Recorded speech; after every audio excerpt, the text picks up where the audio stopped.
আমি তো সব জায়গায় যে আপনাদের একটি কথাই বলি যে আমি উত্তরা থানার পক্ষ থেকে সবার উদ্দেশ্যে বলি, সামনে ঈদ, ঈদের সামনে কেউ নিজের আইন হাতে উঠাই নেবেন না, সবাই স্বাভাবিকভাবে থাকবেন এবং আমাদেরকে তথ্য দিবেন।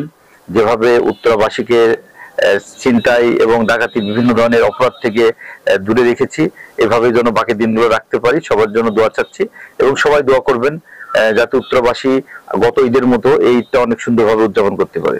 আসলে উত্তরা পশ্চিম থানার আন্ডারে অনেকগুলো শপিং মল আছে, সেগুলো থেকে আপনাদের টহল টিম সার্বক্ষণিক থাকবে কিনা? হ্যাঁ, আমাদের অলরেডি শুরু হয়েছে। আমরা বিভিন্ন সেই শপিং মলে আমাদের টহল টিম আছে এবং পুরো উত্তরাতে আমাদের ঈদ উপলক্ষে টহল টিম জোরদার করা হয়েছে।